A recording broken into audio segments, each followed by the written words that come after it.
Welcome to the Brown County Hour. Coming to you from the legendary hills of Brown, where the plum purple haze, the one nature herself drapes over the hills and hollers, inspires local characters, artists, and nature lovers. It's as though the hills themselves conspire to create a beauty and culture in the heart of Indiana. Sit for a spell and hear the music. Tall tales, true stories, and current goings-on. Brought to you by folks who still know how to sit by a fire in winter. And swim buck naked in summer.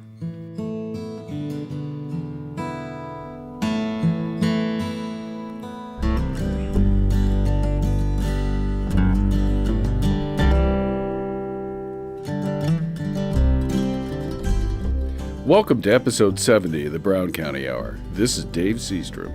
And Carrie Ray, along with the rest of the crew.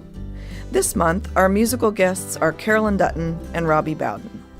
We'll share our interview with them, and we'll listen to some of their music recorded live here in our studio.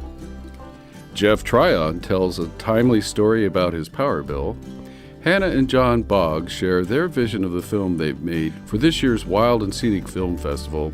And we'll listen to a conversation about the Brown County Community Foundation with their two directors, Jim Brunnemer and Larry Pejeau.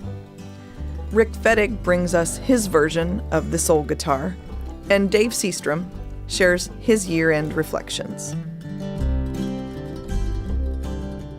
In our first segment, we'll listen to our interview with Carolyn Dutton and Robby Bowden. Jeff Tryon shares a timely story about his electric bill. And we'll hear Carolyn and Robby perform the tune 16 Tons.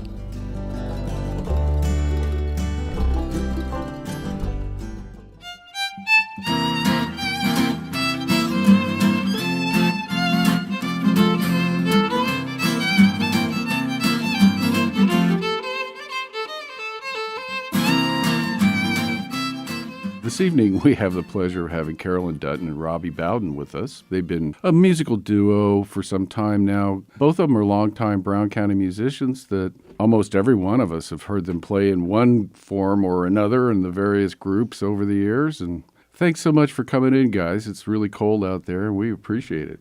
Thanks. Our pleasure. So, you were just talking about how your little band works. Could we continue that conversation? Yeah, well, I guess I could go ahead and say it. It's like Robby and I have known each other for, well, I moved here. You're from here originally. Yeah. And I moved here about 15 years ago. And actually, we're kind of the remaining remnants of a group of Slats Kluge's band of musicians. You know, Slats, who made all the Liar's Bench albums and Christmas albums and so forth. And our theme song. Yeah. So we met during that, and then different bands spun off from all those, because it was basically all the musicians in the Nashville area that Slats would use and pull in different permutations. And so we had a country rock band for a while. Yeah, Long Shot. And then something, I think we did something called Remnants, which is kind of what we are. Well, we ended up being the puzzle pieces. The puzzle pieces. Because you never knew how many puzzle pieces were going to be. And singers would come and go. Interchangeable members, yeah. Drummers would come and go. Yeah. Guitar players would come and go. Yeah. And we would come and go, because we had other projects. And this past year, we're sort of the remaining remnants of the remnants? We're a couple of puzzle pieces. Yeah, we're a couple of the puzzle pieces, the corner sections or something. And so, we've just been, he'll call me and say, hey, want to do this gig? And I'll say, sure, or I can't, I'm doing something else, because I have a lot of other projects I'm involved in. It's fun because we get together, and I've known all his music. I played on his album. Yep. And we have no intentions of making an album or becoming shooting stars in the music firmament. But we just like to play together and entertain people. Well, that sounds like the perfect combination. Yeah. So, do you have any gigs coming up? Yeah. January 26th at Cecil Thomas. And then the 23rd of February, I believe. Mm-hmm. Then we have one in April. It's early April. And then we've got one in June as well, early June. I put out notices on Facebook. Yeah, she does. Okay. Whenever we play. Talk about some of your musical history. And, Robby, I know you go all the way back to the string band. And Carolyn, you've even toured with Dan Hicks and his Hot Licks. Mm-hmm. So Yeah. you have a lot of different experiences. Well, I'm originally from Martinsville, and I started playing the violin at about age 9 or so. Played all through high school and was concert mistress of the All-State Orchestra and all these wonderful accolades. And then I went to college in Ohio, and I didn't want to major in music, but the music teacher got a hold of me and said, yes, you are. And so I majored in music in college. I went to Western College for Women, which is now part of Miami of Ohio. And while I was there, I played in the Dayton Philharmonic Orchestra. And then when I got out of school, I said, I don't want to be a musician. And so I ran away to New York and got involved in publishing, which is what I wanted to do. I wanted to be a writer and magazines and stuff like that.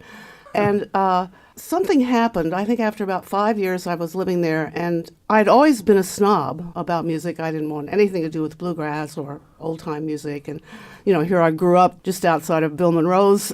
Right. But I turned up my nose at that, those hillbillies and all that terrible music. After I'd been living in New York about 5 years, I went to this party down in the village, and there were all these guys hooping and hollering and playing fiddle tunes. And I said, oh boy, what fun. I can do that.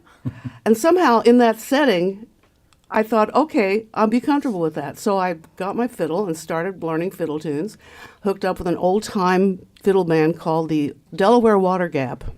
They were from Brooklyn, and learned all the old-time fiddle music. And then all of a sudden, I got involved in a lot of theater projects. I did off and on Broadway.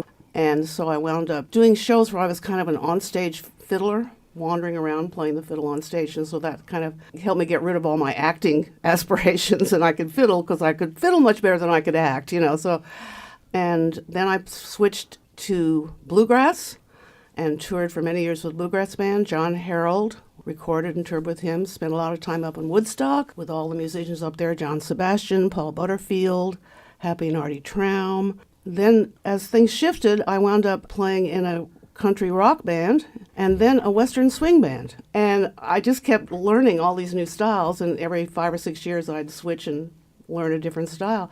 So I kind of play all the different styles, and now I get kind of bored if I'm stuck in one style. And I like to switch around to something else when I can. Rinse the snobbiness right out of you. Exactly. Oh, yeah. I love old-time music, and I love country music. Well, right now my love is swing music and jazz, because in 2000 I came back to Indiana, and I got my master's degree in jazz studies at Indiana University. And so I've been playing jazz and swing, and I have a couple of Django Reinhardt gypsy jazz bands I play with. So I'm just, anyone calls me and said, can you do this? I say, yeah, I can. So Robby and I don't know what we do. It's folk rock. Progressive jazz, folk rock, surf music. Right. As a guy I worked with in Arizona used to call.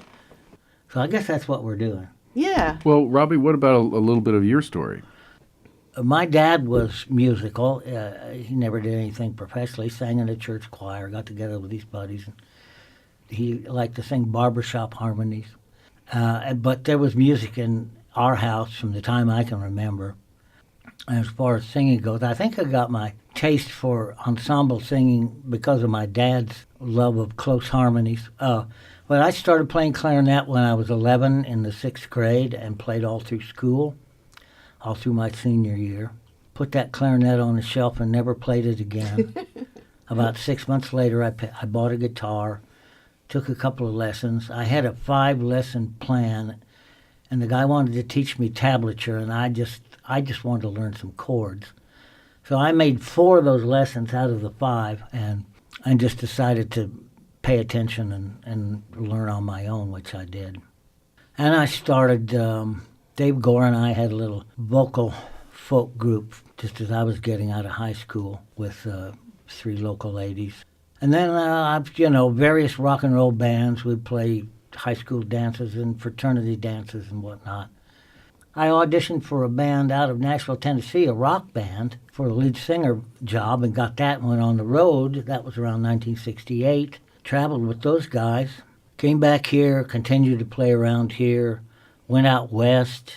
The string bean thing happened in 72, and then we went out west later on. I ended up in Arizona for a while, Colorado. Worked with some great folks in Arizona, Bob Henke of Dr. Hook and the Medicine Show and the Goose Creek Symphony guys, Charlie Gerhardt and that bunch. Some other folks who were connected with Glenn Campbell for a while. And then I came back here, and the whole Liar's Bench thing happened. And so I was involved in all of that for the 10 years that we did that, and did 7 albums altogether with Dave and Bob Cheevers. We'd been singing together for 40 years plus, Dave and Bob and I. And Dave and I go back to high school, singing together a cappella in high school. Somewhere along the line, I picked up bass guitar and harmonica. Now I'm just playing locally. I'm just taking it easy. Wow, between the two of you, we have a lot of diversity here. So really looking forward to hearing your music. And again, thank you so much for coming out on such a cold night. Oh, it's our pleasure. Thank you for asking us.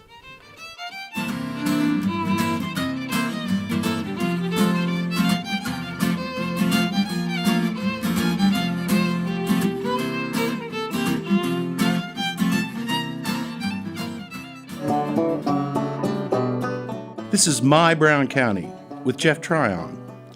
The more I thought about what really makes Brown County, the more I began to realize how we each have our own particular Brown County. In a way, Brown County is what we each bring to it, what we find there for our own, what we each make of it.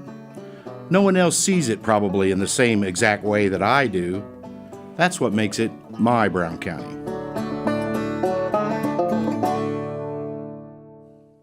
Bills, bills, bills, bills. Sometimes I think I will simply disappear, vanish, evaporate under the never-ending blizzard of bills, crushed under the sheer weight of piles and boxes full to overflowing with bills and invoices and statements and due receivables and demand notices and summaries of charges. It's enough to make a man go sideways, get all out of whack with his natural humors, and can utterly wreck one's disposition, if one allows it to. Perhaps we should entertain a regular feature wherein we just tiptoe through a sample from my bill pile for our entertainment and edification. Here's one I laid aside to share with anybody in particular. It's from the electric company, the good old electric company. Now, I love electricity and all the things it does for us. I wouldn't want to seem ungrateful in the least for the services of this modern genie which provides so many wonderful amenities. It's a miracle, really. But I do not enjoy receiving their monthly statement. Of course, we belong to a cooperative. We are members, stakeholders, and so that makes things ever so much more lovely for us, although I can't help notice that our rates are considerably higher than our nearby neighbors who are slaves to the big privately held utility companies. Now, this particular bill I saved from last year because it appears to me to be an absolute masterpiece of the billing arts. It happens to be a bill for a month when we weren't at our house. We had fled to town to escape the winter weather after it evolved that what we were paying for in electricity, we could rent a suite at one of the local hotels. So the electricity was off. Not shut off by the power company, but merely turned off at the breaker box at our home. But somehow we did manage to use 8 kilowatt hours of electricity. Whereas this bill shows that during the previous year, our average kilowatt hour usage was 152 per day. During the month of March last year, we used 8 kilowatt hours of electricity. So let's see now. That's 8 kilowatt hours at 0.11071, roughly 11,100 thousandths of a dollar per kilowatt. That comes to, well, let's see. The calculator says 88568, but thank goodness the power company has just thoughtfully rounded that up to an even 89 cents. That's right, 89 cents. That's how much power we used out at the house last March. 89 cents worth. It says so right here on the bill. Power you consumed, 89 cents. Of course, you have to add in the Hoosier energy adjustment, which amounts to 0.00349, 349 100 thousandths of a dollar, times 8 kilowatt hours, or about 3 cents, according to the bill. Okay, 3 pennies. What's a few cents more, right? Oh, and there's your basic service charge. This is the fee you pay just for the privilege of being hooked up to the electric grid, whether you chose to use any power or not. I probably could have avoided the basic service charge if I'd had the power turned off by the power company and then turned back on when we moved back out to the cabin. Of course, I wouldn't be too surprised if it somehow cost me even more to do it that way, the right way, but the truth is it was just one more detail I could not deal with in my headlong flight from the horrors of Indiana winter. So, $44. Yeah. And let's not forget our Indiana sales tax, 7%, which comes to, let's see, $3.14. Can't ignore the governor, as overly cheerful sales clerks are always reminding us. So, okay, we all pay our taxes one way or another, and we're told that, like death, it is not to be missed, and so there's another $3.14. Now, here's the kicker.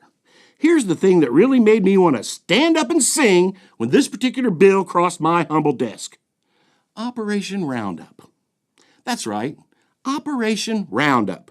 Operation Roundup is a program whereby the final amount on your electric bill is rounded up to the next even number, and the difference is donated by the power company to some local deserving charity. And that seems good. That seems fine. I'm a charitable man. We are a charitable nation.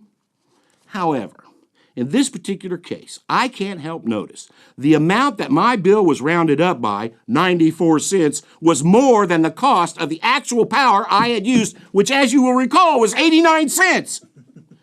This is how you end up paying $49 for 89 cents worth of electricity. I tell you, it's a masterpiece of modern billing. I didn't even bother to call the power company. There it all is in black and white. There's no arguing with it. $49 for 89 cents worth of electricity.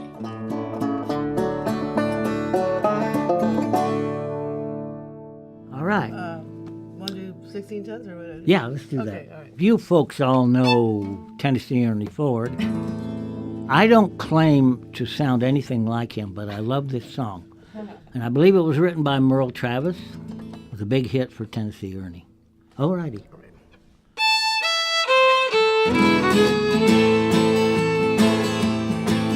Some people say a man is made out of mud.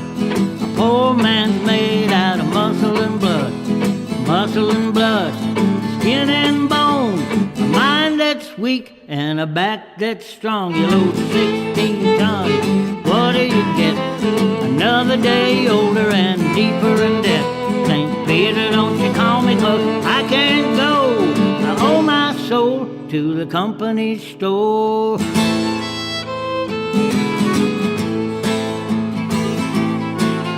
I was born one morning when the sun didn't shine. Picked up my shovel and I walked to the mine. Loaded 16 tons, a number 9 coal. The shawl boss said, well, bless my soul. You load 16 tons, what do you get? Another day older and deeper in debt. St. Peter, don't you call me, 'cause I can't go. I owe my soul to the company store.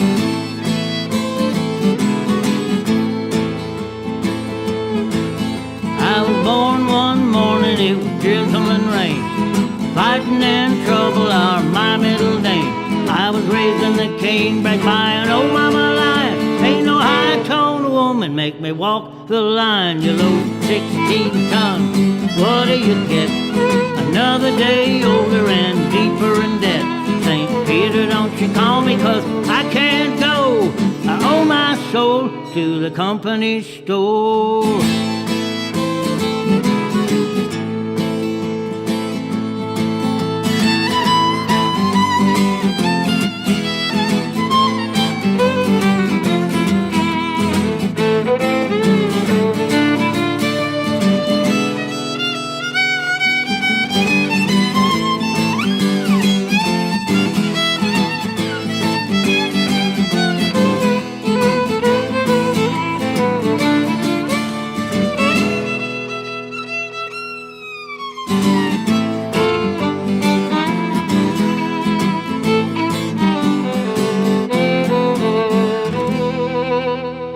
If you see me coming, better step aside.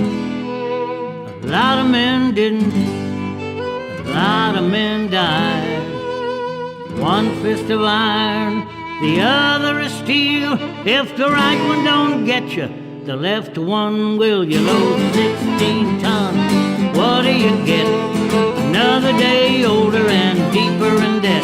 St. Peter, don't you call me, 'cause I can't go. I owe my soul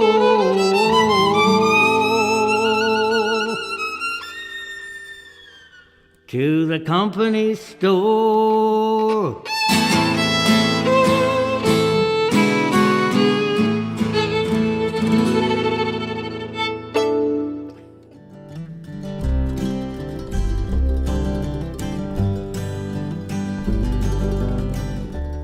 Now we pause for station identification.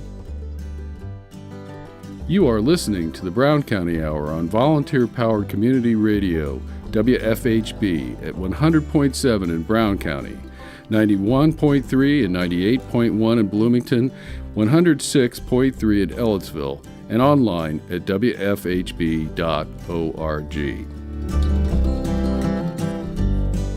Segment 2 begins with Hannah and John Boggs sharing their vision of the film they've made about the local forest activism. Then we'll have a conversation with Larry Pejeau and Jim Brunnemer as they discuss the history and mission of the Brown County Community Foundation. And we'll close this segment with Robby Bowden tune, Road Blues. So it is my pleasure to introduce John and Hannah Boggs. They are. Hi. John is a Brown County guy. Hannah's from Bloomington. They're married. They're also filmmakers and videographers and musicians. And recently, we've kind of collaborated a little bit because of the forest movement and the film that they've been making about all of the activities surrounding the timber sale, the encampment, and all of the excitement of trying to save the 299 acres of the backcountry. The name of your company is Collab. Yeah, collab. Short for collaborate. It's definitely an honor to get to work with you guys on this project. And, ever since we've been at the encampment and a part of the events, surrounding the Save Yellowwood movement, we've learned a lot. And, just see this as a really great opportunity to let the truth speak for itself. One of the things that personally attracts me to this is that it's homegrown and it's our story. So many of the films that we've presented at the Wild and Scenic Film Festival in the past are great films, but they're not about Indiana. They're not about the people who are involved directly with the forest movement, which is our audience. And that brings me to the point that this 15-minute film that you're producing is going to be presented at the Wild and Scenic Film Festival, which is at the Buzzkirk Chumley this January 14th. We've got a great musical lineup, and I think your film is going to be the capper to the whole event. No pressure. No pressure. Yeah. So you only have, 5,000 hours to edit down to 15 minutes? Right. Time's ticking, tick-tock. Yeah. And, our days are full of research and doing interviews with people. Or, I grew up around here, so a lot of it's been reconnecting with people I used to know and talking to them about how they feel about the DNR, treating the county like a tree farm. Private citizens that are paying their taxes and a part of the system, they don't have any say over that at all, apparently. And so it's been nice to get to talk to people about that and see how they feel. And especially nice to have a document that will stand for years to come where people can understand the origins of all of this. Right. And that's what we're diving into right now is, with this film to not just be counterpoint to what the propaganda the DNR has already put out there. We don't want to do that. We're creating something that has a real positive message that inspires advocacy and action, something that excites and reignites passion for the outdoors and gets people really moved to get up and actually do something. We're using this 15 minutes as an opportunity to say some things about Brown County, how beautiful it is. There's something about here that offers a lot of healing and respite for people that are stressed out and burdened living wherever else that they live, and they flock here in droves, right? I mean, there's something unique about Brown County, and those are the things that we want to highlight in this film is don't strip it of what makes it so grand. Exactly. Don't undermine the majesty here. Why are you doing that? Stop, We do want to explore the history of the logging in Brown County, get that story and those facts straight. I don't want to make a spectacle out of this exact wilderness area to make it seem like an isolated event, because it's not. There's a lot of timber that's leaving Brown County by the truckload. Yes. Drive them right down the street on their way out of town, never to return. And we can shine a light on what's been going on in Yellowwood in the backcountry, talk about what the protests look like for people that hadn't been there, or maybe people that don't know what it means to organize and to really be a part of a cause, right? So share that footage with them and let people know this isn't an isolated event. This is happening in a lot of our backyards, and it's not isolated to this county even. No, that's exactly correct. Right. All 13 state forests across Indiana are being subjected to the same management. I think in situations like this, for folks who are outside of the middle of it, especially when the propaganda is coming out from the DNR, it gets really easy for the protesters and the people who are trying to make a difference to become like this caricature of it. So this idea of meeting these people and kind of being on the ground with them, I'm sure that's something in this film that will be helpful too, to give real faces and real voices as opposed to just they're this faction over here. Right. Well, and that's an excellent point, Carrie. The movement itself is comprised of so many different people, and they're from every walk of life. Mm-hmm. I mean, a generation from now, people will still have to be protecting these forests. If we are successful, it will only mean that every generation that follows us will have to follow suit. Mm-hmm. If one generation chooses to cut the forest, that's it. We're done. And so I really see that, and forgive me for being so romantic about this, but it gives meaning to the loss of these 300 acres. Mm-hmm. That's not just some tract of forest land that got chopped down and is forgotten. This will be remembered, and your film will help to do that. And the backcountry really is special. And I know you guys got a lot of footage of that area before it was cut. Mm-hmm. And that in itself is spectacular. So right. Well, we've loved being a part of this, for sure. One of the things that I've loved about it are all the different people that we've met. We've run into people that are not from Indiana. They've traveled from different states to come and support this movement. People that were standing in Brown County, people that have come from Monroe County and surrounding counties to come and support. But it has been really cool to meet people from all over the country, and everybody approaches it from their own interest, right? People that love the trail and love the experience of backpacking in a wilderness area like that. People that are in the logging industry and that live in the state that don't see the way that DNR is handling this as proper. For a whole host of reasons. And we're sort of neutral a little bit. I just moved back to the area. And so it's been really neat to sort of be that neutral party that can... The observer. To observe what's going on. Yeah. And I'll say this as well. I'm a kid that grew up around here and stomping around these woods. And I was like involved in Cub Scouts and Boy Scouts and all that. And I interfaced with the DNR quite a bit when I was young, because there is that educational aspect of the DNR. Some of this that I appreciated as a young boy growing up. That's the complicated thing about all of this, is that you have the many different operations of the DNR that are outstanding and people are strongly in support of. It's simply the current management of the Department of Forestry that it's bringing so much couldn't ire. Agree more. Right. And I think the distinction really needs to be made where it should. But we want to create a film, a piece of art that anybody could appreciate, no matter who's sitting in the audience, to tap into that universal passion, why people become naturalists, the why we as private citizens feel the way we do about the woods. So John and Hannah, I know that you guys are trying to raise some money for this film. Do you have like a GoFundMe page or something? How can people, if they are interested, how could they get in contact with that? We do have a GoFundMe. It's gofundme.com/help save Yellowwood film. And if we're friends on Facebook, you could just keep an eye on Facebook, because we're posting those updates all the time on how things are going with the film, how fundraising is going, and anything else we like to share. So if we're not friends on Facebook yet, you could maybe request us. There you go. Do you have a website? Our company website is collabconsulting.org, and we're putting one up for the film as well. And so we'll have to keep you posted about that. Well, thank you so much for sharing this information and coming in. And I believe we're all looking forward to seeing this at the Wild and Scenic Film Festival this January 14th at the Buzzard Chumley. We're really looking forward excited. to presenting it, and just thank you for this opportunity.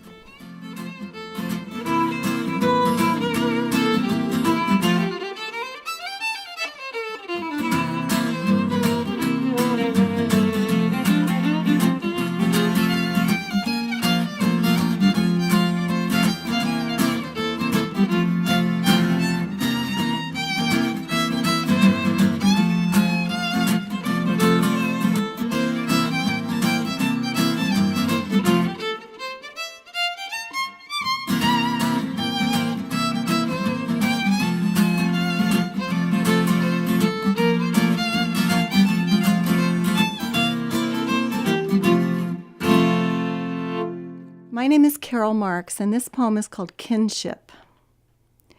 Hiking around the lake in spring, listening to peepers in the marsh, stopping halfway up some wooden stairs, looking at orange lichens glowing underneath. Puzzling the passersby by moving slowly, seeing inside things, sensing the attitudes of the dogwoods and maidenhair ferns, letting the forest superimpose its reality on me. Twisting down the hill, a muddy path winding through musselwood trees, blue beeches. Turning, I steady myself on one of these small trees, its trunk the size of someone's arm, muscled and strong. Here's the surprise. A smooth place in the bark, right there, where 100,000 other hands relied on this tree to get down the hill safe.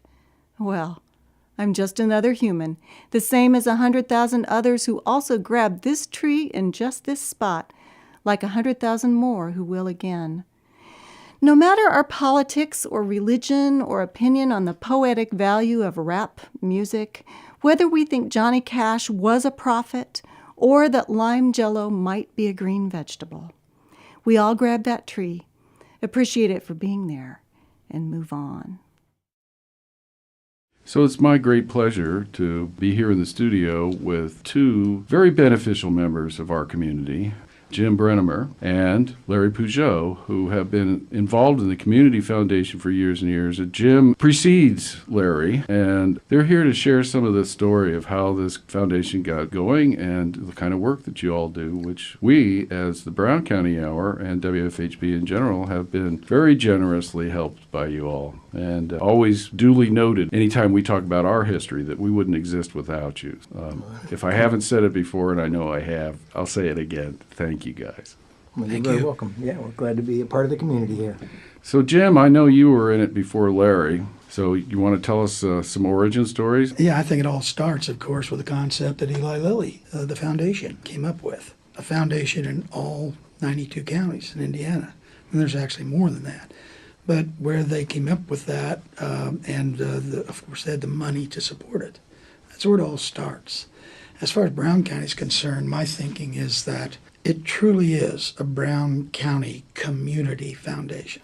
The number of people who have been involved in this success story is, you couldn't rattle off all the names. I particularly credit Del Newkirk and the original founders of the Brown County Community Foundation. Del, I mean, this was his baby, and he worked for years, and I don't know, Larry, he's probably still helping you out along the way. I hear from Del quite frequently. Yeah. I also turn to the board members, the past and present board members of the foundation who have given of their time, effort, and their money to see that this foundation is truly beneficial to the county. So that's the folks that the first thing I want to do is turn to others and say, hey, thank you. Well, when did the foundation get started? Tell us the origin story. Larry is better at that. I'm a little distant from it now. I'm not sure what year, Larry. Well, I think in the late 80s or early 90s, there was a number of people that came together and they did the original visioning statement for Brown County. I think the first one was called Vision 2010 and then Vision 2020.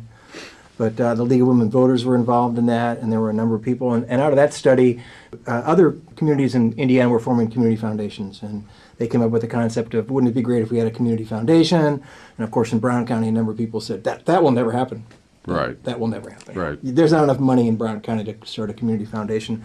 But those original community foundation pioneers kept plugging away and kept talking to people. Dell eventually got involved with that group.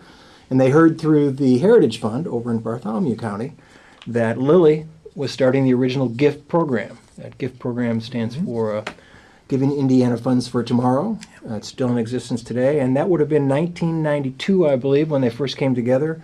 In 1993, they wrote their first bylaws and formed their first board, and Dell was the first CEO, worked for free for 4 or 5 years, bless his heart. And they approached Lilly and got involved with that original GIFT program, and I think the deal was they could raise $1 million, Lilly would give them $500,000, and they were successful in that. Which is pretty amazing.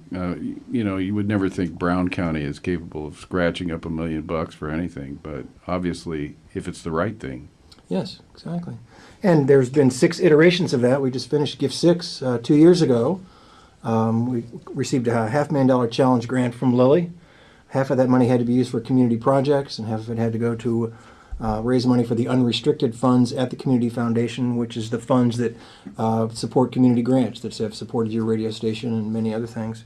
That money supported the Helping Hands building, which was a collaborative project between Mother's Cupboard and Habitat for Humanity, a great collaborative project, and helped support the addition of the art gallery. And then the other half of it, $250,000, went into the unrestricted fund at the Community Foundation to support community grants. Most of it from about 20 different individuals that opened named unrestricted accounts. $250,000 for community grants, and probably the nicest food pantry in Indiana. Yeah.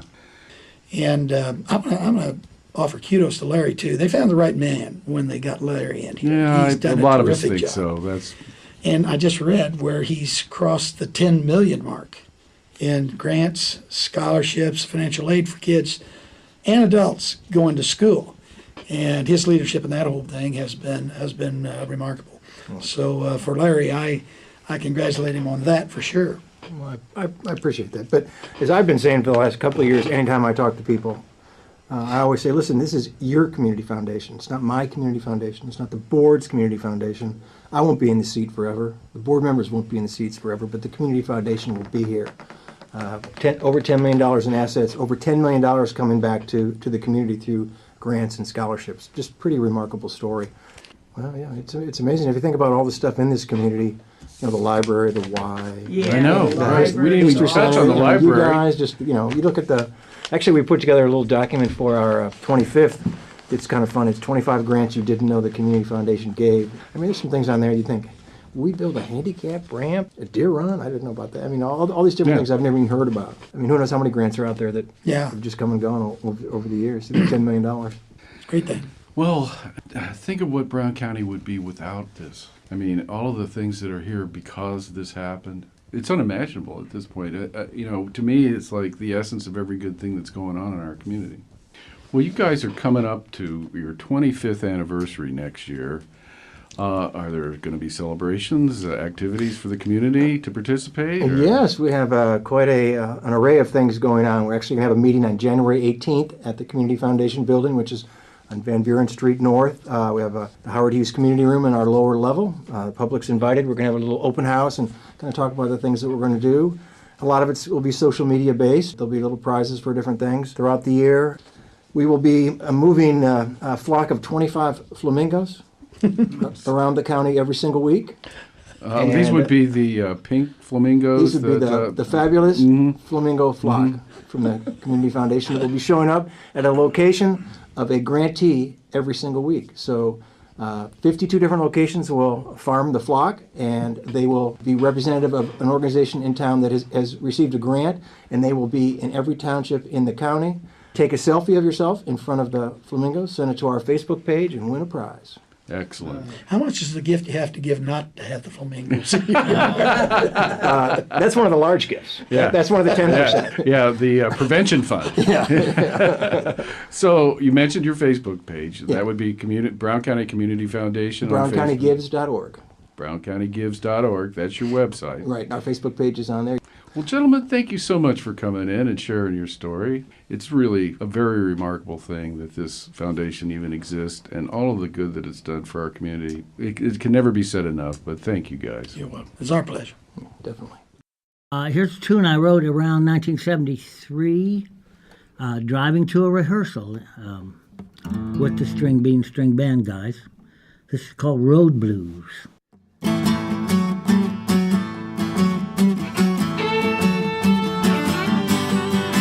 the summer's sunburned ground spread out all around.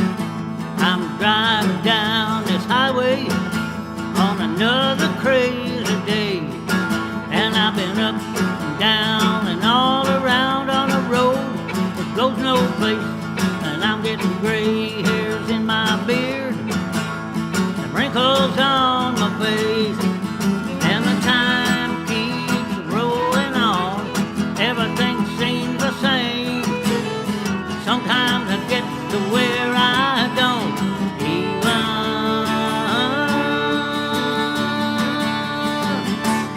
know my name.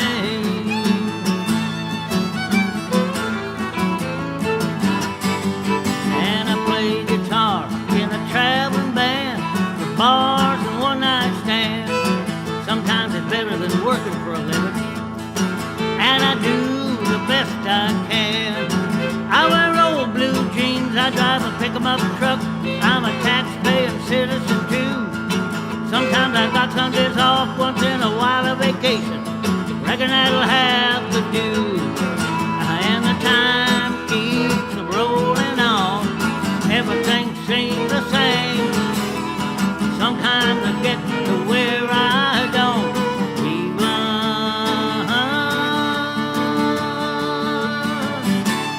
know my name.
Stay too long, just a living from day to day, 'cause I forgot just what went wrong.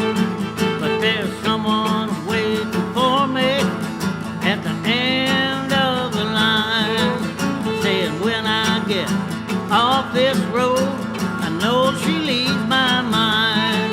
Hey, the time keeps rolling on, everything seems the same. Sometimes I get to where I don't even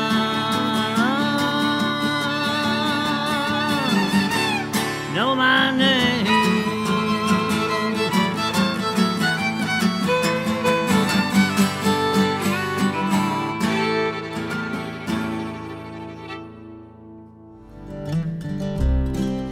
Now we pause for station identification. You are listening to the Brown County Hour on volunteer-powered community radio, WFHB, at 100.7 in Brown County, 91.3 and 98.1 in Bloomington, 106.3 in Ellettsville, and online at wfhb.org.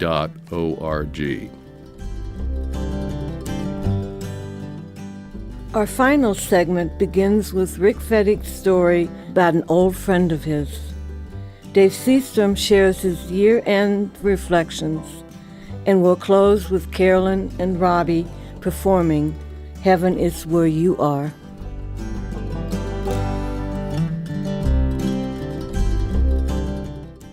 I'd like to tell you about a friend of mine, this old guitar. I bought that guitar new in 1972. It's a Gibson J50 Deluxe. A dreadnought is the style of the body. And I picked that off the wall at Pickett's Music Store in Columbus, Indiana on 25th Street. I kind of like the pick guard. It's got a little character to it, so I like that. And Pickett had a sale. If you brought in a guitar to trade in, they'd give you $100 for it. So I took in a toy guitar that barely had strings on it. I'm sure it didn't have all 6. And traded it in, and he was good on his promise. And so I was able to buy that guitar for $225. At the time, I was living in Seymour, and a bunch of us were just running around together, and John Mellencamp was one of them. And we'd hang around and learn how to play guitar and play our 3 chords and pick up some songs and listen to them. And so one of the first songs I learned was Paradise, which is often called Muhlenberg County. It's a John Prine song, but I learned it off of a John Denver album, Poems, Prayers, and Promises.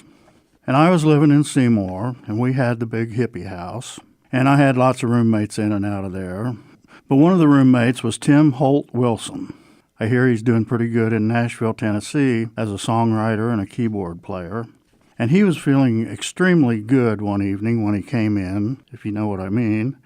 And he tripped over the guitar, and he broke the head off of the guitar, and it was just hanging there by the strings. And I was devastated and heartbroken. I didn't really know what to do. So another name to bring in here is Larry Crane. You might remember him. He was very instrumental in the beginning of Mellencamp's professional career, and he did that marathon intro to I Need a Lover. And the reason I'm bringing that up is because his mom, Patty Crane, ran a music store. And I gave guitar lessons and taught young kids 3 or 4 chords and how to sing a song along with it. And Patty would always say, if I hear Dead Skunk in the middle of the road one more time, I don't know what I'm going to do. And then she'd laugh. She was such a great lady.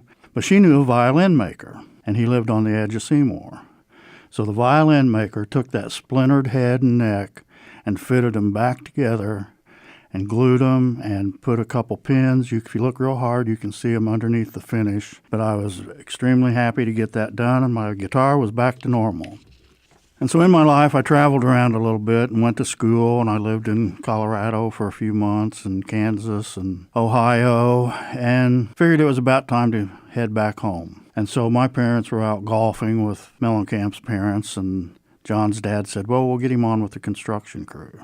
So I moved back to Indiana, and I helped build the studio, Belmont Mall.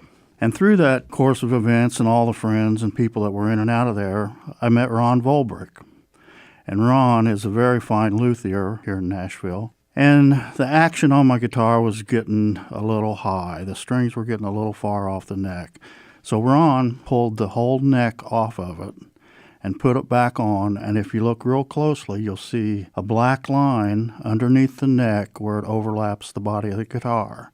And that's a wedge that he lifted the tail end of that neck up so it would run parallel to the strings. I've been playing it like that ever since. This guitar and I have spent a lot of time together, and we've had some fun and a lot of friends. There's been a lot of parties and bonfires, some public performances, and in conjunction with WFHB, I opened up for Jim Hightower at the Buzzkirk Chumley a few years ago. I had a friend help me, a composer and a violinist, Lauren Bronofsky, and that was a very fun and exciting event to be a part of. And you know, I think a lot about that piece of wood. It resonates a song in my heart and life. It has endured the passing of time. It's had some bad breaks and repairs, and it gets an occasional polish and new strings, and I even put some bone string pegs on there. Only the best for my guitar. I'd call that a friendship, wouldn't you? At least it's a lot like friendships ought to be. For what it's worth, this is Rick Fettig. I love that guitar. The holidays are behind us, and we're beginning the long, cold darkness of winter. But now we're on the upside, and the daylight increases a little bit every day, and before too long, it will be spring. Here at the Brown County Hour, we're recording episode 70. It's hard to believe we've been at this long. But we're all having a good time producing the show, and with any luck, we'll be creating new episodes for years to come. It's also WFHB's 25th birthday, and we're kicking off a year-long celebration. Brown County has provided a wealth of material for our show. I'm not sure if it's the beauty of the place or some kind of cosmic attraction, but for whatever reason, there are a lot of talented people who've chosen to make their homes here. In my lifetime, I've watched the resurgence of the craft movement, and in recent years, we've seen a huge increase in the music scene. For over 100 years, Brown County has attracted many talented artists, and it's good to see this tradition not only continue, but thrive. This month, we have a conversation with Larry Pejeau and Jim Brunnemer about the Community Foundation. Jim was one of the pivotal early directors, and Larry is the more than capable current administrator. Thanks to the many dedicated folks who made this foundation happen, Brown County is functioning way above our pay grade. For a county with our small population, we have a remarkable group of assets, all assisted or entirely funded by the foundation. The Community Resource Center continues to provide educational opportunities, and it's so successful that the citizens of Brown County voted to increase our own taxes to support it. We have a YMCA and an excellent public library that many counties much larger than ours only wish they had. Because we have a strong sense of community, we support those in need. Mother's Cupboard Community Kitchen is an excellent example of this. Their motto is, "No one should ever be hungry," and thanks to them, many people have been given a chance to get back on their feet. We have a backpack program for school-age kids so they and their families don't go hungry over the weekend. These marvelous programs exist because people are willing to donate their time, money, and effort to make them happen. The members of the Brown County Hour team are privileged to interview many different people in the county, and I'm always impressed with the folks that we meet. This year, we've talked to a number of interesting people, and sadly, we also said goodbye to an old friend and contributor to the show, the poet Chris Curtin. We also noted the passage of an era by thanking Brown County's longtime veterinarian, Doc Brester, when he retired. Our goal is to be the voice of Brown County and share who we are with the rest of the world. The way we do that is by introducing some of the amazing characters who live here. We interviewed authors Lou Stant and Bill Miller. We shared the award-winning poetry of Nancy Chin Long, and we met Laura Edmonds from the Raptor Center. And just to stay informed about the local biology, last spring we learned about the mating habits of tree frogs with Jim Eagleman and Jeff Keller. Sarah Lytle came in and shared her story about being a recreational tree climber, and we had a great conversation with some young people about the Beta Teen Center and their efforts to fund a skate park for local teens. Every month, we feature local singers and songwriters, and last year we listened to some great music. We began the year with Patrick Nylander and his native flute and didgeridoo music. Our old friends Hamilton Creek came in for the February show. Then Celtica helped us celebrate St. Patrick's Day in March. Roger Bannister and Amanda and Brian Webb, Jamie Hood and John Boyer from the Hammer and the Hatchet all shared their wonderful music during the year. Lou Stant shared some of his music, and we heard a few selections from the fingerstyle guitar contest that was held last July at the Brown County Playhouse. We interviewed Steve Plessinger and Mike Stogsdill from the Warm Bloods. Bigfoot Yancey entertains the crew with her tremendous humor and wonderful music. And we close the year with Joe Bullinger from the Lean and the Plenty. We're looking forward to the new year and all that 2018 might bring. Thank you for listening to the show, and on behalf of all of us from the Brown County Hour, we wish you a happy new year. This is Dave Seastrom. See you next time. This song was written by my friend Tom McCormick. I worked with him in Arizona for several years. He lives out in Apache Junction, out by the Superstition Mountain. I just love this song. It's called Heaven is Anywhere You Are.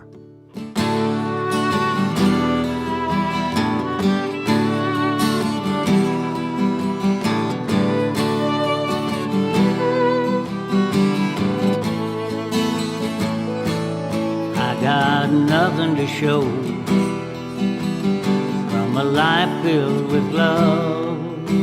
I got nothing to do but carry on. I can finally see them old blue skies ahead. Just one more mountain, I'll be gone. Sailing like a schooner on the sea, through an ocean filled with stars. soft and easy like a cowboy's evening dream. Heaven is anywhere you are. Heaven is anywhere you are. Spent me some time, I've seen me some sights. I did some things that were better left undone. But I guess it's alright, 'cause it sure enough feels good. Gonna do it this one time, just for fun. And I'll be sailing like a schooner on the sea,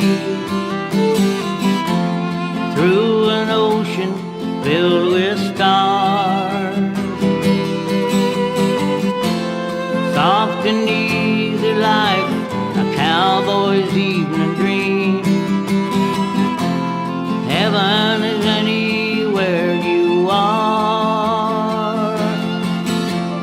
Heaven is anywhere you are.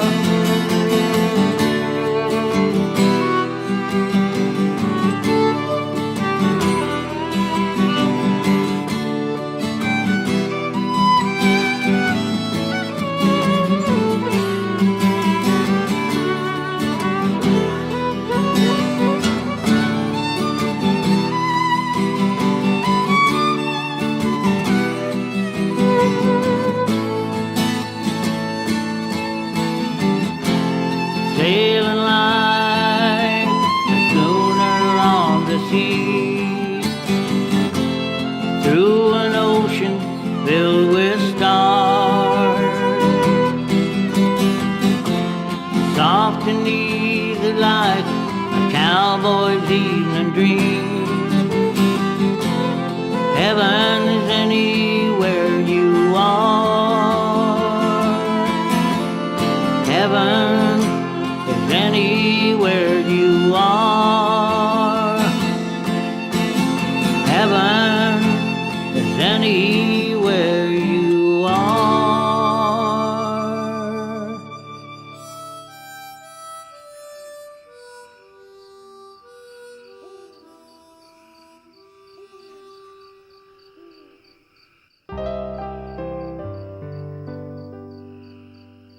Thanks for tuning in to episode 70 of the Brown County Hour, recorded in our studio at the History Center here in downtown Nashville, and brought to you the first Sunday of every month at 9 a.m.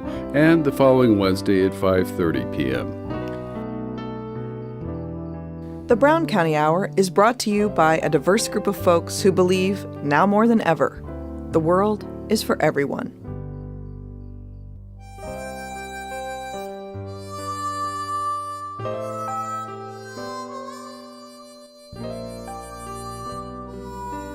This show was produced by Chuck Wills, Pam Rader, Rick Fettig, Vera Grubbs, Carrie Ray, and Dave Seastrom. We would also like to thank Slats Klug for our theme music.